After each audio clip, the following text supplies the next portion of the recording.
This is U.S. Station 31. You read me? Found something in the ice. We need some help down here. Can anybody hear? The cinematic soul is currently being strangled by 1,000 Shyamalanian piano wires, a collective hallucination where a movie isn't a story anymore, but a cheap magic trick performed by a magician with visible sweat stains and a desperate need for parental approval. Horror has transitioned from a primal scream in the dark to a tedious math equation where the final integer is always a middle finger to the audience's investment. We are living through a viral outbreak of the terminal twist, a narrative syphilis that rots the brain of every script it touches.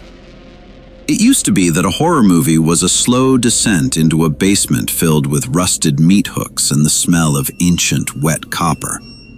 Now, it's a 90-minute waiting room where the doctor eventually walks in, slaps you across the face with a wet trout, and yells that the basement was actually a metaphysical metaphor for your childhood goldfish. The atmosphere is no longer thick with dread. It is thick with the greasy residue of a screenwriter trying to outsmart a Reddit thread that solved the plot during the opening credits. Modern horror directors treat the audience like a bored cat, dangling a shiny, nonsensical revelation in front of our eyes to distract us from the fact that the previous two acts were just a series of filler jump scares and characters making decisions so lobotomized they'd struggle to operate a toaster. We've traded the haunting, lingering shadow of the unknown for the loud, abrasive gotcha of the illogical. It is the death of the journey in favor of a destination that turns out to be a brick wall painted like a tunnel. Every protagonist is now a walking, unreliable narrator, a trope so tired it's practically snoring in the corner of the frame. You watch a grieving mother battle a demon in a Victorian manner, and instead of feeling the cold chill of the supernatural, you're just checking your watch, waiting for the inevitable reveal that the demon is actually her repressed memory of a burnt lasagna, or that she's been dead since the first scene. The stakes evaporate because the reality of the film is built on quicksand. If nothing is real, nothing matters. If the monster is just a chemical imbalance or a secret twin living in the drywall, the primal fear of the other is replaced by the mundane annoyance of a clerical error. This epidemic has turned the genre into a competitive sport of subverting expectations, which is just a polite way of saying lying to the viewer for sport. Horror should be a cold hand on the back of your neck, not a prank caller who hangs up before the punchline. We've lost the beauty of the straightforward nightmare. Think of the classics that breathed through their pores, the heavy, oppressive weight of a killer who just is, a curse that simply exists. Now, everything must be explained away by a third-act somersault that breaks the movie's spine. It's like eating a 5-course meal only for the waiter to tell you at the end that the steak was actually a highly compressed pile of recycled napkins. You aren't impressed by the ingenuity. You just want to vomit. The visual language of these films has become a slave to the gimmick.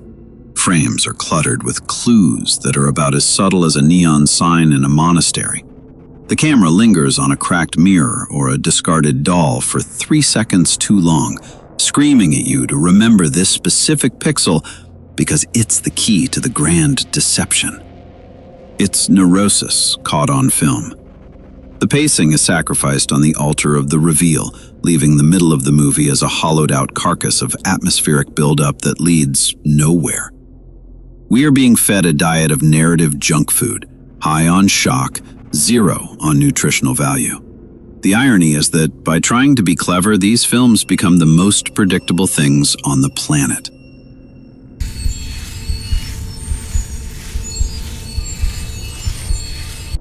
The moment a movie feels too atmospheric, too elevated, the internal alarm goes off. You start counting down to the moment the music cuts. The color palette shifts to a nauseating bile green, and a character explains through tears that The haunted house was actually a government experiment or a dream within a tax audit. It's a repetitive stress injury for the imagination. We are mourning the loss of the sincere scare. There is no room for the sublime terror of the cosmic void when every director wants to be a TikTok star with a top 10 mind-blowing endings video. The horror genre is currently a beautiful cathedral being used as a backdrop for a mediocre card trick. We don't need to be tricked. We need to be haunted. We don't need to be outsmarted. We need to be terrified. But as long as the twist is the currency of the realm, horror will continue to be a shallow grave where the only thing buried is the audience's respect.